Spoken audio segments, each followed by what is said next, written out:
you want to be grateful for all of the positive things in your life, you have to also be grateful for all of the negatives in your life. They both of them made you who you are. If you're happy with who you are, then you're happy with everything that made you who you are, and that's part of it. So I'm grateful that I went through depression and those low periods in time, as much as I'm grateful for the incredible experiences of the highs I had, both the highs and the lows. Everything is important, and everything has allowed me to come this far and hopefully go a lot further. There's a lot of peace in that, isn't there? Yeah. Acceptance, owning it, knowing it's part of your journey. For me personally, you have this one life that you're in, and I just want to make the most of it. And that's why I have outlandish ambitions and dreams, and why I have millions of businesses and try to go down these different paths and try to do these crazy things, because I'm just like, why not? Because you never know when your time's up. The one thing that we have no control over is our time. We know that it's gonna run out at some point. We don't know when. So, I just try to make the most of all of it.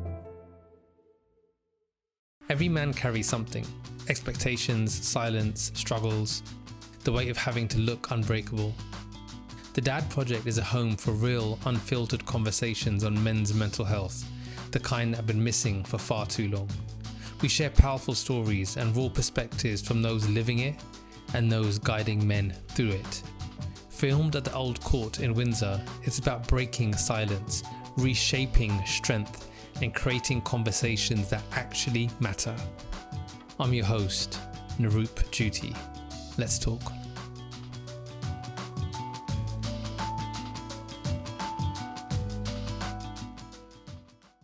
Marvin, thank you for coming on the Dad Project podcast. Thanks for having me. Before we talk about football or mental health, tell me, who is Marvin on a quiet morning when no one needs anything from you? That doesn't exist. Everyone always needs something from me. It feels like, whether it's my kids wanting everything. This morning it was not even just breakfast and helping get ready and all that stuff is just normal. But my son wanted to play Nerf guns at 7:30. I was like, it's just no. It's too early for that. It is a challenge in the morning, isn't it? Yeah. I mean, I've got the balance of, I try to balance, when I haven't got my kids, I try to balance getting enough sleep and rest with getting up early enough that I can have my own time, which is tricky.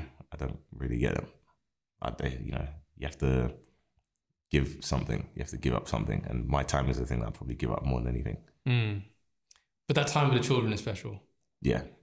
Something that's non-negotiable, right? Yeah, I mean, as I was saying to you just before, off camera, that I have my kids for a week and then they're with their mum for a week. So I have the best of both worlds in a way of I get, me time for an extended period of time.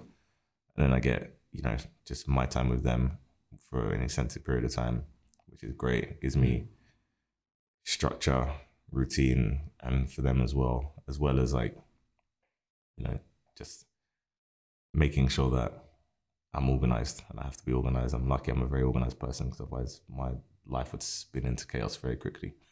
What does me time mean for you? You said that a few times, me time. Yeah, what does that mean?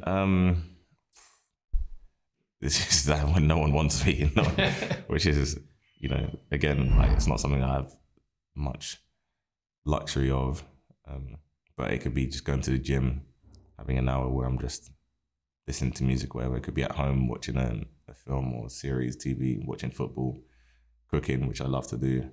Just periods of time where I'm undisturbed by people wanting something. And, I've put myself into this position, the nature of the life I live, in terms of I have 2 kids, so they want the whole world from me, and that's fine. And I give them the whole world as much as I can.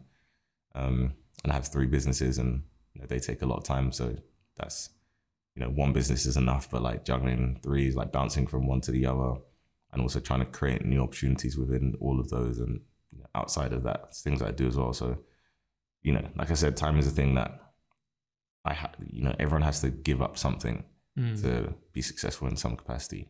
I want to be successful, and time, I know, is the thing that I have to give up, and me time is probably the main thing in that. You've mentioned giving up quite a lot, even in this first 5 minutes. This idea of sacrifice, compromise, you can't have it all. So when you started as a young boy playing football, what did you have to compromise and sacrifice to get to the level where you got to within sport? I'd love to know about your journey within it, because I think becoming a footballer and a professional footballer is most people's dreams, especially young boys' dreams. Yeah. I'd like to know about the mindset and what you had to do to get to that place. The thing is, I didn't realize what I was doing at the time. It's probably only really in the last like 5 or so years really when I've spoken about my path into football. And people I've spoken to about it, and they're like, that doesn't sound like what just regular people do. And I just thought, well, that's just what I had to do. Do you know what I mean? Because I was very focused from very early on. I said from 6-7 years old that I want to be a professional football player one day. It doesn't just happen. You don't just wake up and just be a professional football player. That's not possible. So you have to work. You have to work hard. Even if you are very talented, and if you are like out of this world talented. I wasn't out of this world talented, so I had to work harder, So for me, it was just about practicing, and I practiced all the time. And it's not just, there's a difference between just playing football as a kid and practicing. Yeah. I was working on specific things all the time. Like when I say all the time, I mean literally every single day. If I wasn't actually going to training, then every single other day I would be practicing something, whether it was my touch, half volleys, my left foot, quick feet, whatever it was, whether it's going on runs to try and get fitter, because I was very unfit especially when I was young. And you just have to do that all the time. There's no guarantee of a reward at the end of it. You just have to do it. And it's the same as the path I'm on now. You just have to do it. If you want to be successful in anything, you just have to do it and do it and do it and do it and hope. Also as well, like you get, some fortune along the way, opportunity. But the harder you work, the luckier you get. I read this quote recently which said, courage is jumping in with both feet, not knowing what the outcome could be. And it feels like that's a philosophy you've adopted, because you're working, you don't know if you're going to get it, but I'm just going to do it anyway. Yeah. Where do you think it that sounds crazy? But where did that come from? That courage from such a young age? Was it something that was instilled with you from people you saw around you, or was it something just inbuilt that you thought, I'm just going to do this?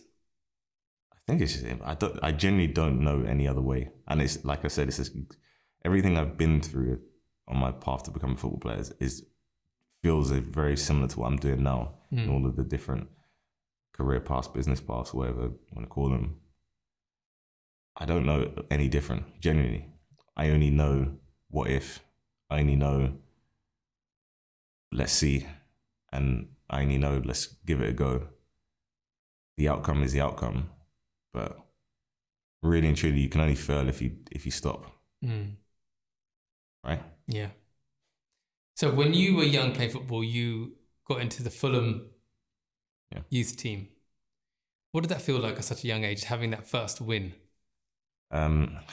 Because it came very quickly after my first loss, in a sense, should I say, because I went on trial to Chelsea before that, and I didn't get in. I wasn't necessarily, I wasn't like devastated or anything like that, because I didn't think I was going to get signed anyway. I went on trial and I was just like, I need to just learn as much as possible. I've got 6 weeks to get better, play with very, very good players, get coached by very good coaches, and play against high quality opposition, on a regular basis for this period of time.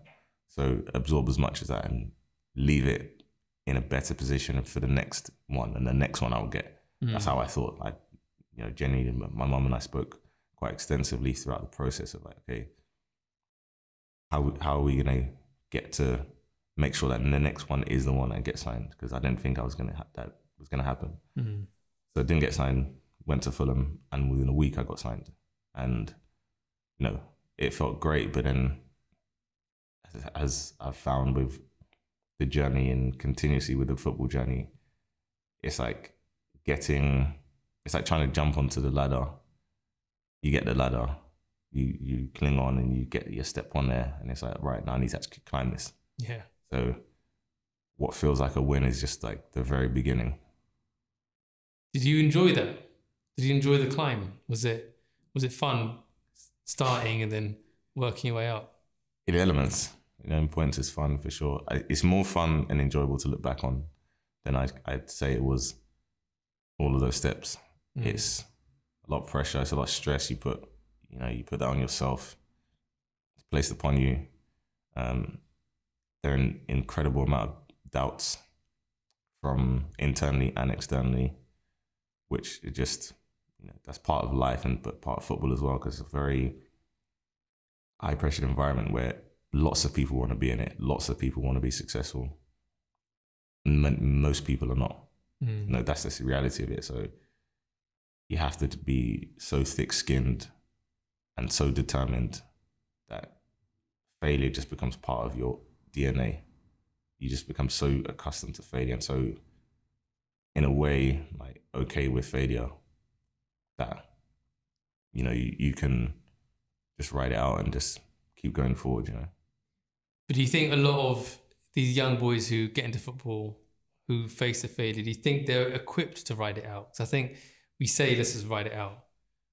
But what does that really mean? Are we even processing the failure? Do we understand what it means not to achieve? Are these football clubs and people, or even boys at a young age, being nurtured in a way to help them understand that it's not their fault, that they haven't perceived the next stage? It's difficult because, like, in a way, you haven't got a choice but to get used to failure. To be successful, and I genuinely think in any industry, in any field, in any profession, failure is just a part of it. Failure is the path to success.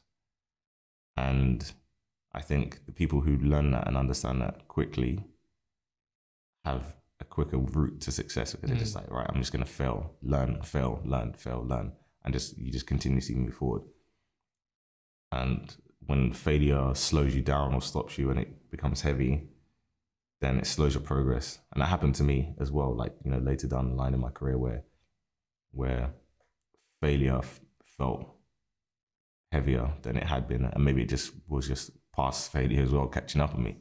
And I hadn't necessarily addressed it, but, it's a part of life. You're not going to succeed you're not going to succeed as in, like, you're not going to win all the time. Everything's not going to be perfect. And like, failure in football looks like so many different things. It could be a bad touch, a bad shot, being in the wrong position, making a mistake, as well as those are the small things that, like, being dropped, being released, getting injured. These are things that are just part of it. And you have to get comfortable just with the fact that is a part of it, I find it must be challenging for a lot of these guys who pin their hopes on something, right? Because if they get it, it's so big. The reward is amazing, right? Fame, money, whatever they could want, status, respect. But then if they don't get it, then what would their life be, right? Yeah. I think that's a hard thing to try to come to terms with, because if you study for something at university and you want to be a doctor or something, you're going to either get a job as a doctor or you can probably do something associated with medicine, right? But when you want to be a top footballer and you can't, then you realize, actually, football is no longer an option for me. I guess I could be a trainer, I could be a coach, but that goal has been taken away from you. Now you've got to find something else, which probably could also not be relevant at all. That's a hard pill to swallow, isn't it? It is, but I think we have... I never discourage young people to dream, because I think the ability to dream is such an important thing for everyone. And, as adults, most adults don't dream. I still dream just like I'm a child. I have completely unrealistic ambitions and expectations, that things that excite me and things that, make me go, again, what if?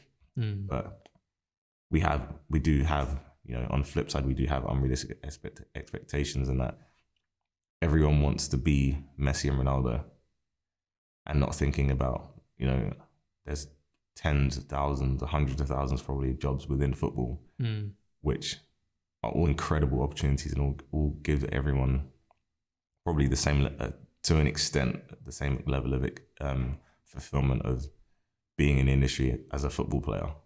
But it's just like, it's just like win the lottery or bust, you know, and it's like, well, just because you didn't win the jackpot, there's all these other things that you could win at every single other level beneath. So I think that's probably a bit of an issue in that people want to only be the top of the top of the top. Yeah.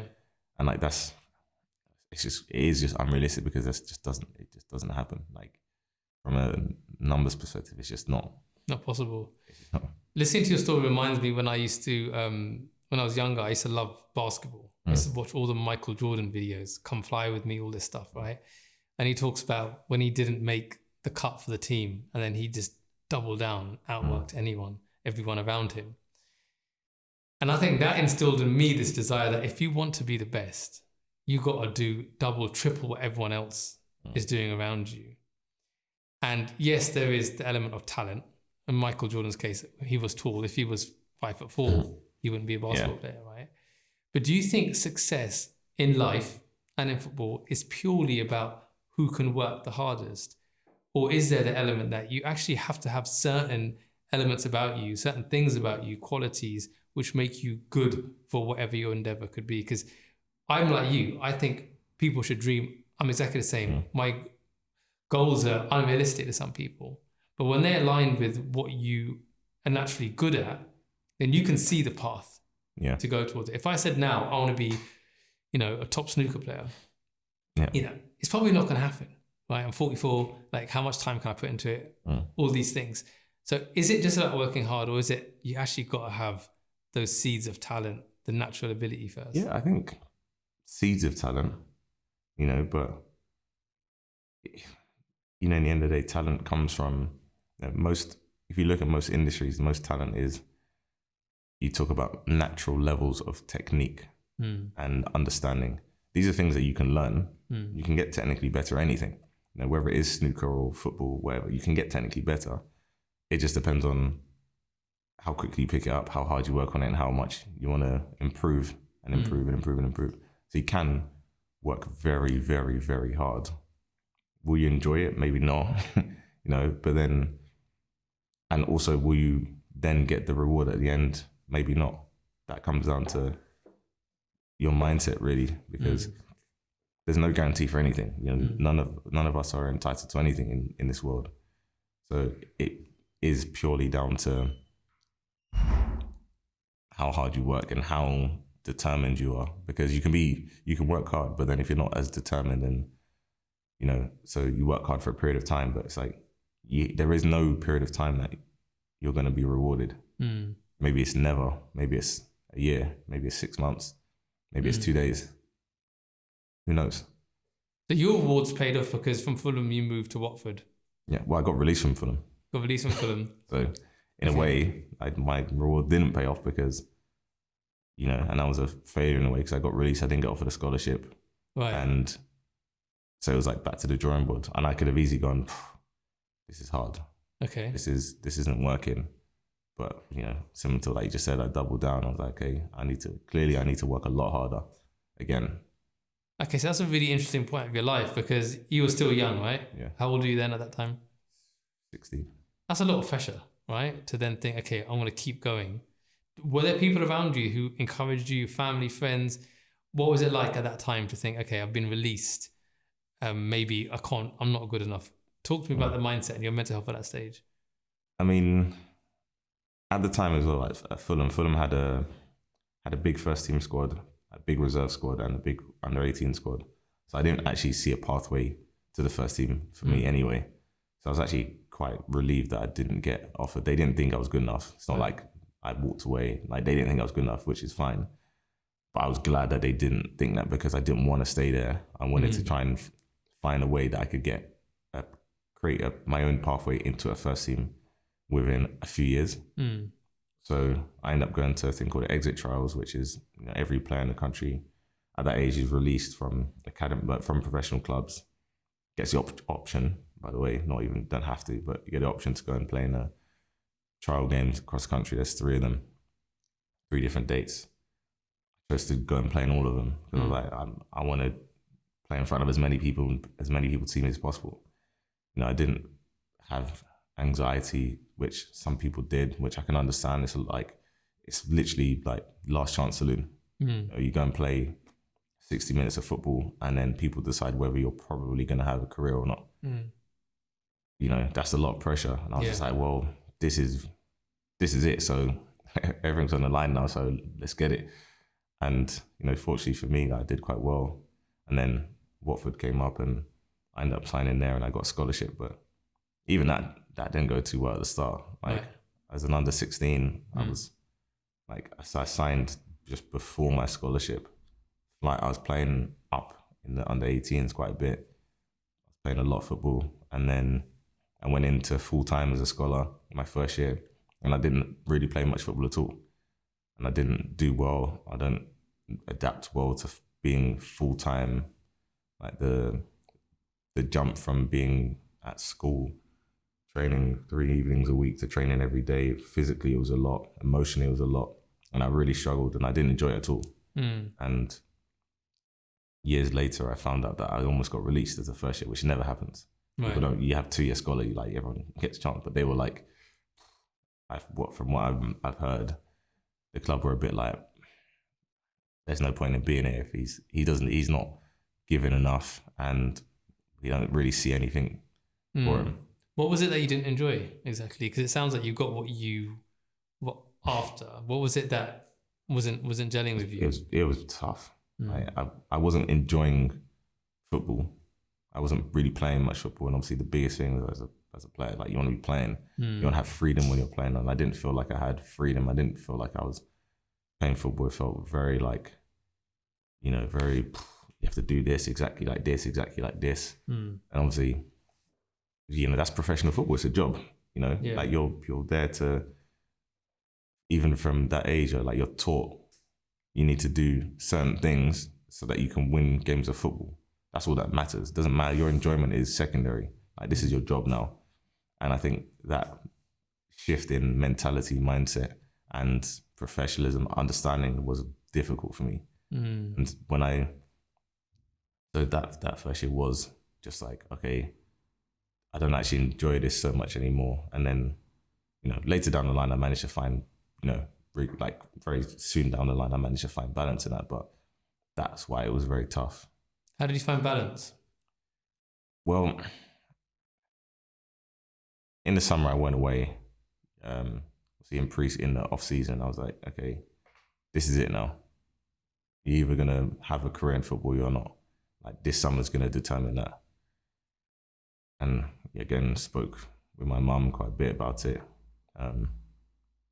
Looked at myself in the mirror and was like, hey, you keep saying that you want this, you have to go and get it. You have to make it. You have to make it happen. And so I worked very, very hard on, the things that they wanted particularly to see, is it being very fit, very determined, just in very simple terms, and then just take on board a lot of their information in terms of tactically and all that stuff, and give away some of the freedom and stuff that which way I wanted to just play my football in my way. It was just like, that's your way's not going to work, And I was like, well, okay, my way's not going to work then, and I want this. At the end of the day, that's the way to get it. So in a way, I had to kind of just give that away in a bit, and where I regained balance is later down the line when I broke into the first team, playing a lot of games and doing well. I can get that freedom back because I'm a young player. I'm playing in the first team now, so I can give people and give that side kind of like what they want, in the sense of how they want me to play, to some extent, and then I can also have my elements of my freedom, and it's okay because I was doing well. So you had to adapt, and relearn how to be part of, I guess, of the team, right, and the system. Is that something that you adopt now in the way you run your businesses? Because we would want stuff and life to work a certain way, but it doesn't always go how we want it, and we have to adapt and learn. You have to adapt and evolve, and the people who do that the quickest and the best are the ones who move forward and are successful. Like that's just, you know, regardless of what industry or what line of work or profession you're in, like the same principles apply. That if you work hard, you adapt, you don't mind failing, and because you know to adapt and to evolve, you have to fail to understand in which way you evolve, and you might not fail, but if you're going to continuously evolve and continuously adapt, you're going to fail because that's what teaches you how to adapt, where to adapt, and how to evolve. So it's exactly the same principles that apply, yeah. So from Watford, your career really, I guess, took off, right? You did well at Watford, then you moved to Bolton Wanderers, did really well. What I find really interesting about your story is when you were at, I guess, your peak, 28 years old, doing really well, the pressure got a lot and you just didn't enjoy it. You wanted to change. I think, and I'm really intrigued myself, when you have all that from the outside and people looking in thinking, you worked hard, all the practice you put in, all the time you put in, you got it now, dude. What was it that people weren't seeing in your life? I mean, some of the worst parts of my life were at my highest point. You know, when I moved to Bolton, in the Premier League, I was playing for England under 21s at the time and went to the Olympics, obviously with Team GB. I massively suffered with depression around that time and didn't understand why. I didn't understand mental health or depression at all either. I was 21. But I ended up going to therapy. I went to see a psychologist, and she and I said the exact same thing. I was like, it doesn't make sense. Like, this is everything I've dreamed of. And she was like, well, what people don't realize is that, you know, we're accustomed to dealing with failure, but we're not accustomed to dealing with success. Like, there's a million books out there about how to deal with failure, but there's not really much out there that teaches you to deal with success. Success is this great thing, but you still have to manage it like anything else. It's a big thing that happens in your life. And she said that it's common, very, very common, that people who essentially gain a lot of success in a small period of time or reach their goals, their dreams, then start to have this kind of mental spiral because we're almost like we're problem solvers, human beings. And so when these big things that are happening of like, I need to do this to get to there, that's our big problems that we're trying to solve on a daily basis in work, in life, you know, whether it's family or etc. And when those problems kind of go away, then we look deeper for other problems, okay, because we need to solve those. We need to solve something because that's what we do. And, you know, you dig deeper and deeper and deeper, and then you get to things from your childhood that you may have suppressed or other elements of life. And then things just come rushing to the surface very quickly. And that was the case for me. Obviously, I was in therapy for many, many years on and off, but it took a long time of understanding for me to be like, okay, this is why, you know, for all of these things, these emotions and stuff. And when I got to 28 and I was like, I'd been through a long journey of mixed emotions, a lot of change. And, you know, I think I just was not really in a good place. And like emotionally at all, physically, physically it was telling because I felt drained all the time. And, you know, I just knew that I couldn't continue doing this. And I was like, I love football. I love playing football. And, you know, something that I've always loved and I want to continue loving it. But right now I don't love it. So I've done a lot of things. I've changed a lot of things, whether it's clubs, circumstance, home, whatever it may be. The common denominator here is that this industry as a player just doesn't work for me. You know, it's not positive for me. So that's the thing that needed to change. And so I made that decision, and, you know, I've not looked back since really. It's not something I've, you know, obviously people ask me like, oh, do you regret it? I'm like, no, because even when I made the decision, I look back and I was like, well, I've done so much more than I ever dreamed I would have done. You know, I've achieved a lot of things that, you know, if someone told me that as a kid, like I'd do this, I'd be like, wow, no, there's no way. So I left very fulfilled, which is the most important thing, because I was close to retiring when I was like 23. I was close to retiring then, because I was just like, I've had enough. I find that really fascinating, man. I appreciate you being so open about it, because we don't talk about people at elite levels having therapy to deal with success, right? I have I've experienced success through my brother. My brother's a world famous singer, right? So I can see what it's like to have money, fame, success. But I guess I only glimpse it from the outside. Even as his brother, I just see when he's on stage, when he's happy with his kids. I'm not with him because he lives in New York when times might be tough. Like during COVID, when no one's booking anyone for gigs. What does it feel like when you've had it all and you're trying to manage that? I think that, like you said, it's not really spoken about. When you're going through that time, you're having that therapy, were you talking to anybody about it? Were you sharing those feelings? Not really, because like, who cares? Like, if someone now who's playing the Premier League was saying, I mean, maybe it's slightly different, a slightly different time where people are a bit more receptive and open to mental health, but like, Premier League football player suffering with mental health, people go, cry me a river. You know, unfortunately, that's just the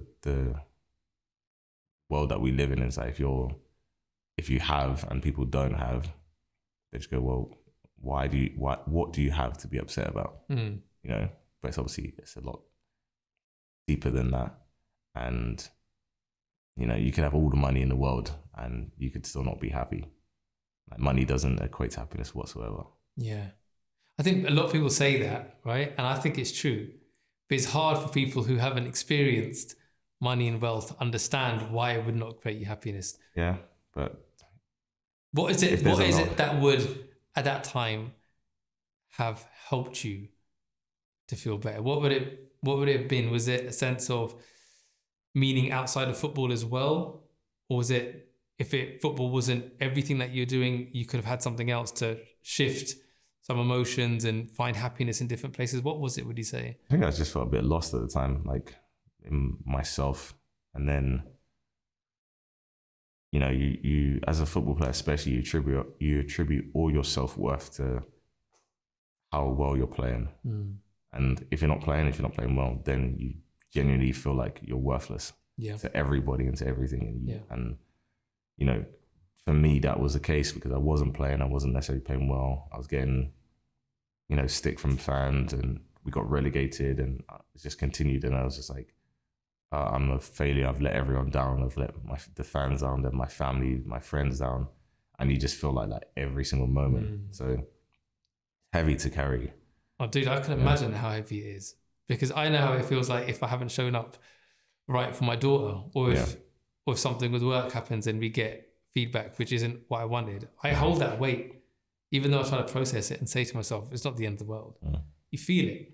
And I also think about when there's these big World Cups and championships and the guy who misses a penalty. Now the whole nation's hopes relied on that one kick and it didn't go in, the ball didn't go in. What does that man do when he goes back home? How did you handle pressure like that? What were there systems you had? You kind of sit there and it eats away at you. You know, and that's, you know, I didn't play in big games like that to that extent, but like even just a normal game, you might miss a penalty and it's just like, don't sleep for days because you just keep thinking about it. You might miss a chance, and if you don't win, you just think about it, and it just replays in your mind over and over and over and over and over. It's just, and I think that's probably every football player, or the majority, I would say, go through that, which is, you know, insane. But then you just hope to make up for it in a way with having good moments and stuff, because that's just, I don't know, I think that's just part of it. Because what I think, when people look at people in sports, someone misses a penalty or someone loses a boxing match, that's all right, he's still getting paid, you know, 10 million for it. And then you think they never got into the sport just to make money. They got into sport because they love what they do. Yeah. So if you now take away the win, their purpose, and say, it's all right, here's some cash, it's not filling the side of them that the meaning's not there, right? Their purpose is to win, to do the best they can. They haven't, but we think we can substitute money and material things as a way to compensate.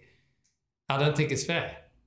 That's just not the case. Yeah. It's just like, anyone can think that, but I know that's not the case. You can see even if you watched, you just see in people's body language after they might miss a penalty or something, how that eats away at them. They just look and feel and seem completely deflated. That's how it is. It just takes everything out of you. And like I said, I don't know. I think that's just parcel of any sport really, because there's such highs and such lows. Did the football clubs offer support for players when they've had a loss, or is it you've on your own? I mean, every football club is different. Like, football's a very broad industry. It's not like a industry-wide thing where it's, mental health or psychologists are just a topic or a part of it. Every club some clubs might have their own and have their own philosophies and thought process of how they manage and deal with things in terms of well-being and mental health, and psychology, but some just won't have anything. It's just, it comes down to who's in charge, manager, the board maybe, or the directors, and if they have like personal experiences that they care about and they think it's important to make sure that these things are in place. Some that might want to, they don't have the budget. Some just don't care about it, and they just think it's not their issue, that they just need to deal with football matters. So, do you think that's where a good manager comes into play? Because if someone did something on my team that they weren't meant to do or didn't hold up to the level that I wanted them to, I wouldn't punish them. I would probably let them know, look, it's okay. Stuff happened like this. Next time we'll nail it. Giving them that trust that they're not being penalised, but actually the person in charge is showing more trust in them, I think will make them perform better next time. Because you could easily say, what the hell, man? Like, you fluffed it, this happened, that happened. But if you show trust and compassion and understand we're only human, I think next time you're probably going to get the best out of them. Does that happen in football with managers? Sometimes. And like, you get different types of managers. Same when you do in business, you get people who like to shout and scream, people who like to ignore and give people the cold shoulder, people who are very like hands-on and are very like arm over the shoulder. It just depends on their personality, their managerial style. I think in the end of the day, football is no different to any other industry in that you're dealing with people, and the people you're dealing with, you're trying to get the best out of them to perform to the best of their abilities. And everybody, needs to be managed very differently. So if you're a manager and you only have one type of style in the way you approach managing people, then you're probably not going to be that successful. I don't think. I think you need to be able to adapt and find ways to motivate the individuals as well as the collective as a whole. So in 2013, all this pressure really built up for you, right? And you attempted to take your life. Tell me about that time, man. Talk to me about that period. What was going through your mind? What happened? How you got through it? I'd love to hear some stuff about it. I mean, it was a very heavy period of time. I was actually on antidepressants at the time, which I don't necessarily think those were the right ones for me, because I think you can get loads of different types of antidepressants. And I felt very numb, so my emotions were very limited in like I didn't have highs at all, and the lows weren't as low, but I just felt like a constant like numbness, which was it just didn't feel great, as well as the fact that I felt like my career was slipping away from me, which made me feel more of a failure. So it was like a lot of things, and then dealing with you know, that like the success that happened very quickly, all of the emotion that came around that, and then the, you know, traumas from my childhood and past that had come up, and then on top of that, things slipping away and feeling like I was failing in football. They're not really playing so much, not playing so well. So I ended up going on loan. I fell out with the manager of the team that I was at, and then it just felt like everything felt like it was just spiraling out of control. And I also didn't have anyone who really understood me, or took the time to even understand me and understand what I was dealing with, or how I processed things, or how I dealt with things. And so I felt very alone. And that just felt like, you know, as many people who are in that place, in that position, they kind of just think that feels like the best option, even though it's not. Feels like the best option. And then, you know, coming through that, I guess the other side of that, it didn't really feel too much different. You know, it was just like, oh, I couldn't do that. I failed at that as well. So I just carried on like that for a long period of time. It was heavy. It felt heavy for, I'd say, from that period, maybe another year or so. And then I tried to make some drastic changes in my life. Tried to give myself another crack again at football, and like, you know, try to shake things up. And then, you know, things went okay for the next few years-ish. And then obviously then I get to the point of like, okay, I can't do this anymore. This is not good for me emotionally, and I retire.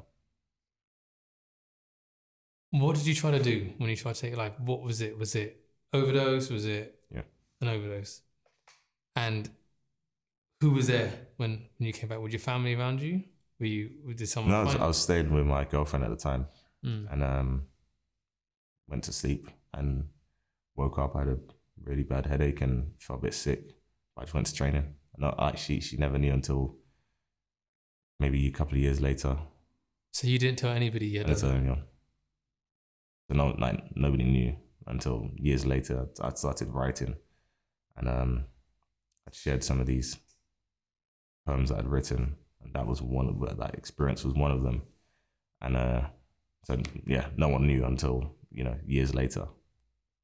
What gave you the courage and the strength to actually tell people you'd done it? I wouldn't even say it was courage and strength. I was just like tired of holding things in. You know, I think I got to about 26 when I started to talk about mental health, because I was just tired of, like, felt like I was hiding something, and like, you know, it gave a lot of context as to like why my career, my life, my personality, and how it was how it was. Because, you know, when you understand, when you have the backdrop of, okay, suffering from depression on antidepressants, like severely depressed, you understand like why I'm not as, you know, talkative or outgoing, or like, you know, my mood's low. It gives context as to these things, you know. And so I was just like, I'm just tired of hiding and pretending that everything's been fine when it's not. Just, I mean, it's just easy to just get it off my chest, and then, like, you know, whatever people want to do with that information, they can do it. Yeah. So when you said you had to get it off your chest, you had to say it. What was the had to feeling? Why was there a had to? Why couldn't you just keep it in? Is it because everything around you was eating up every part of your life? Yeah, that was it. It just felt heavy, and it was just like, it was just too much to carry, you know. So it was just like, I need to just get it off my chest, and get it out there. Once it's out there, then I don't have to pretend like everything's blessed and everything's fine. And then, you know, people can take it how they want to take it. I was like, I don't care anymore. I just want to just say, so that everyone knows what's what, and like, and then move forward. I love this idea, and people say it a lot. It feels heavy, right? It feels heavy, like emotional weight. Do you think now when you look at a man who you know is struggling, you can see the weight he's carrying just by his demeanor and everything about him, right? Yeah. Carrying your shoulders, your neck, your head. You know, people look way down versus like when they're standing tall and they feel like that everything is good. So now you do a lot of work within mental health, right? Yeah. Retiring at 28, you shifted your focus and you find, I guess, purpose now in helping others, don't you? Yeah, I mean, I did before. I mean, it makes me feel good that I can help people. It's not necessarily something that I sort out. Like I said, like when I spoke about mental health the first time, it was just like, it wasn't a case of I'm doing this to try and help anyone or be an example or just anything. It was just like, I'm tired of carrying this. That's it. And then I kind of became an advocate for mental health because you very quickly then realize that you're not the only person in the world that feels like this. And how do people respond?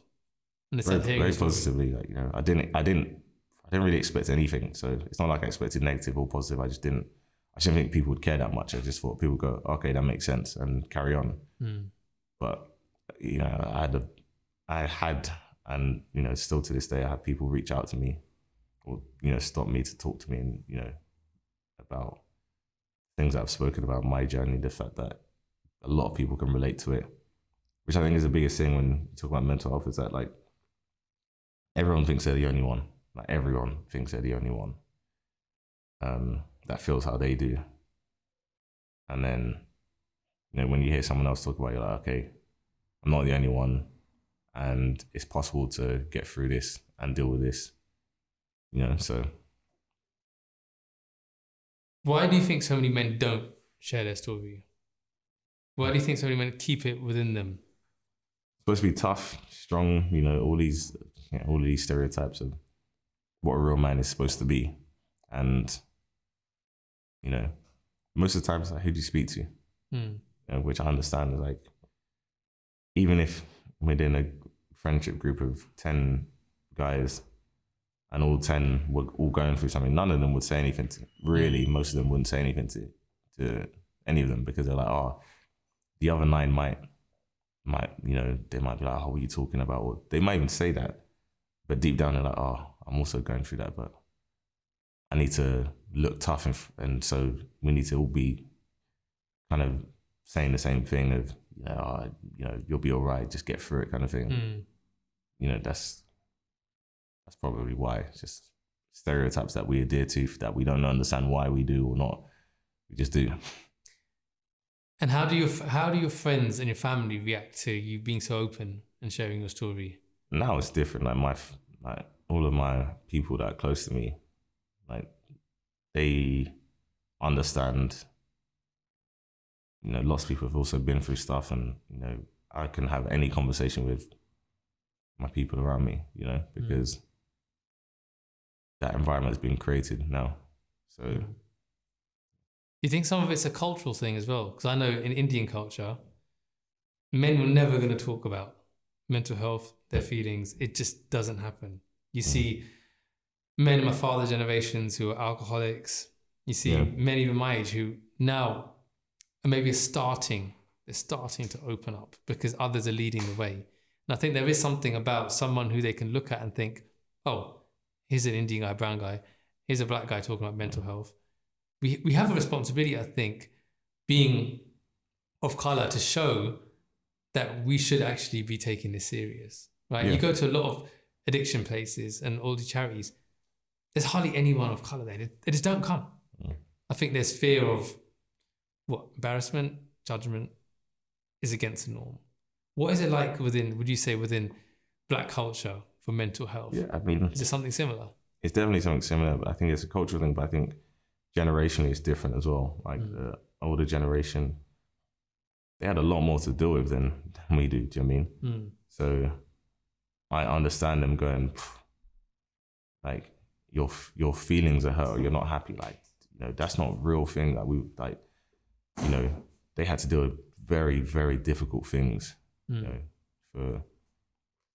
for many different reasons, and we don't have to deal with those same things. The things that we're dealing with are very different. So they're just different problems. And so I guess when from generation to generation, they're looking at it and going, well, like, why why are you creating problems that don't exist? And it's like, well, they are problems and they existed for you as well. It's just you had even bigger problems on top of that. Yeah. So that you never even got to even address these problems because you had these bigger ones there. And so, I think it's going to take time culturally and from generation to generation to really shift that. But I think it's starting to happen for sure. I think a younger generation of people are a lot more aware of and understand their emotions, which I think is important, it's crazy to even think because human beings have had emotions forever. Yeah. Since the first ever human being that was on Earth. So the fact that we're now getting to a point of we should talk about emotions. Like, well, why have we never done this before? We've always been doing it. Do you know what I mean? I'd love to know a bit more about life for you now. You've got 3 businesses. You're a busy man. You're a father of 2 amazing kids. A responsible father. Yeah. I'd love to know a little bit more about what drives you now, your purpose now, and how you're trying to raise your children, the values and what you're trying to instill in them. To answer the first question, my purpose is, in everything I do, is to leave things in a better place than I found them. And the world is one of them. Leave the world in a better place than I found it. World, currently I'm not doing so well. But, why is that important to you?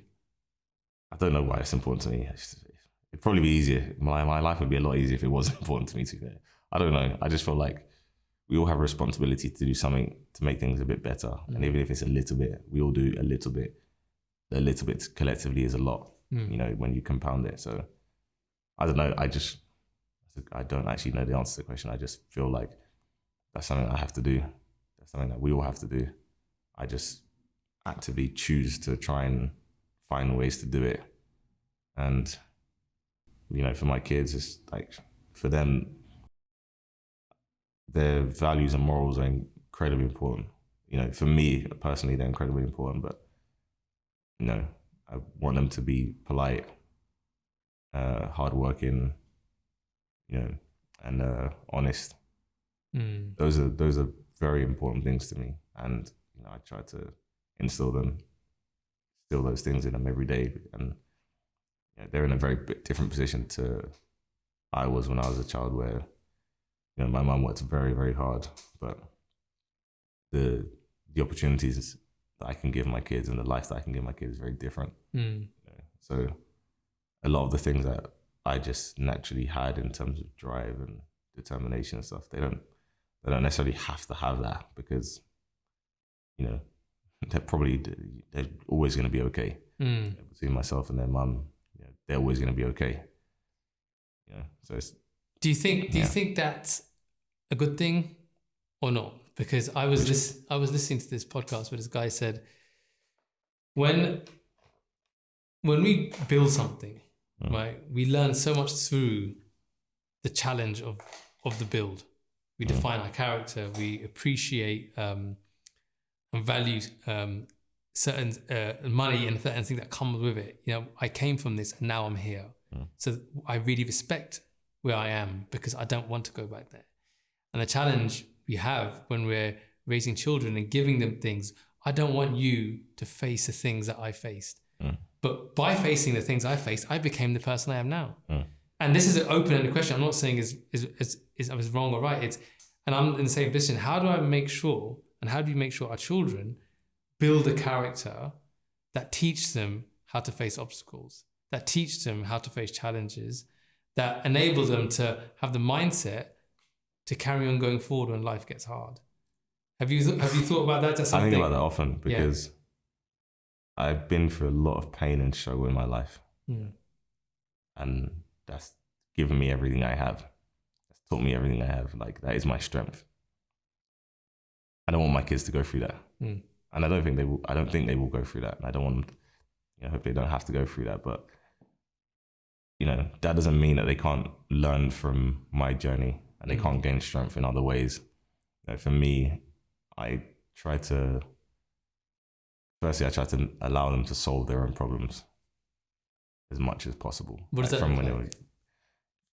Sometimes it's simple things of, trying to tie their shoelaces or, doing buttons on the top or figuring out a toy or something, I'm like, try and figure it out. At least try, you know, and sometimes you can do it, but it isn't always a case of dad, just do it, you know, because I can't just be there to do everything for them. They have to learn, and the ability to learn is probably the strongest ability that anyone could ever have.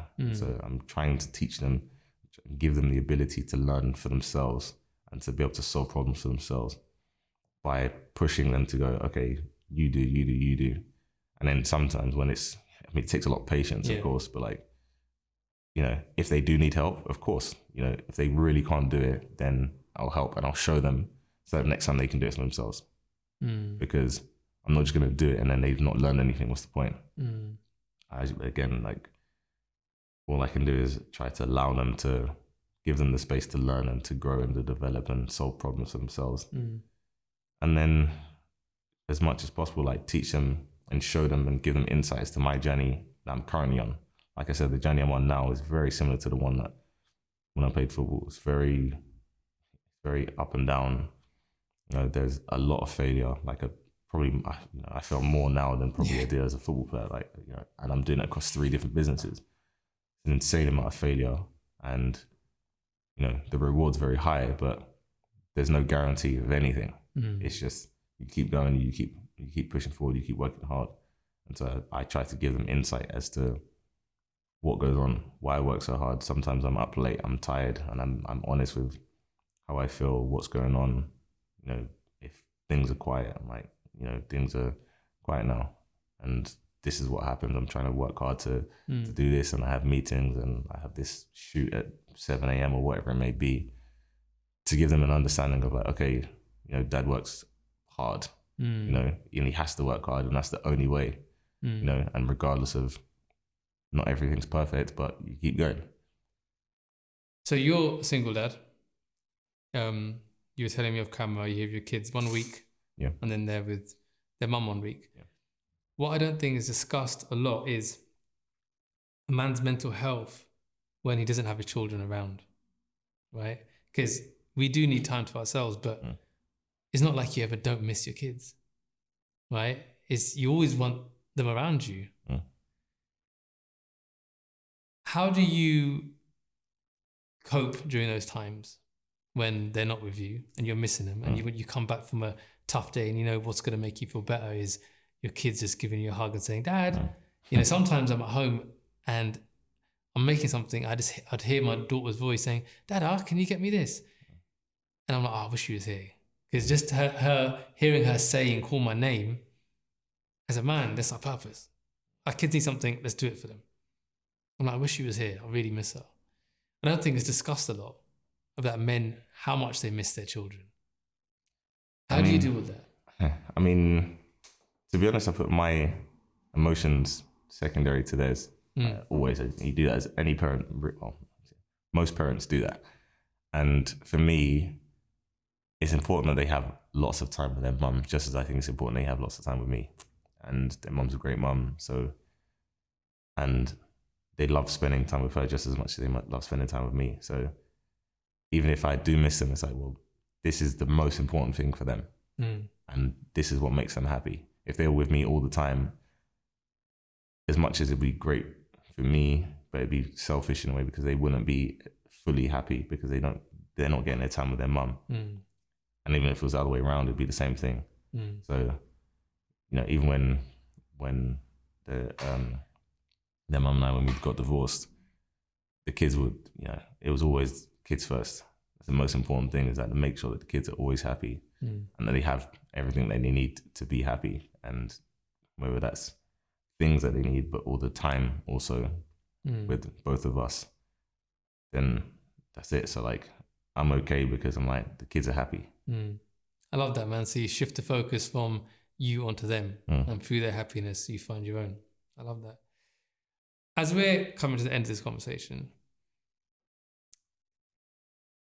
I want to ask you a question. So as we get older as men, we naturally question purpose. What was I here for? What did this all mean? Why did I have to do all these things? Why did I have to go through all these challenges? I can see a lot of my story and journey in you as well. Obviously different challenges, different battles, different situations. But as I reflect as a man, I realize that if all these things didn't happen, I wouldn't be here doing what I'm doing now. Do you look back at your life in exactly the same way and think, I had to go through all the challenges of football. I had to have that moment where I nearly took my life. I had to face obstacle after obstacle, failure after failure, to now serve a greater purpose than I could have possibly had through football. I wouldn't change any single element. All of the highs and all of the lows. I listened to there was a podcast where someone said that if you want to be grateful for all of the positive things in your life, you have to also be grateful for all of the negatives in your life. They both of them made you who you are. If you're happy with who you are, then you're happy with everything that made you who you are, and that's part of it. So I'm grateful that I went through depression and those low periods in time, as much as I'm grateful for the incredible experiences of the highs I had, because both of them, both the highs and the lows, everything is important, and everything has allowed me to come this far and hopefully go a lot further. There's a lot of peace in that, isn't there? Yeah. Acceptance, owning it, knowing it's part of your journey. Yeah. And like, we only have one life. Like, all you can do is, well, depending on what everyone's beliefs are, but like, for me personally, you have this one life that you're in, and I just want to make the most of it. And that's why I have outlandish ambitions and dreams, and why I have millions of businesses and try to go down these different paths and try to do these crazy things, because I'm just like, why not? Because you never know when your time's up. The one thing that we have no control over is our time. We know that it's gonna run out at some point. We don't know when. So I just try to make the most of all of it. Well, look, man, I really appreciate you having this conversation with me. It's been really insightful for me to ask questions to a professional athlete, someone who people look at and think they'd got it all, but to realize there is so much more beneath that isn't discussed. And I think, it gives a lot of people insight into the pressures that you face with success, because we're accustomed to pressures of failure, but the pressures of success is something only a small handful of people really get to experience, man. So thank you so much, bro. Thank you for coming on. Thanks for having me.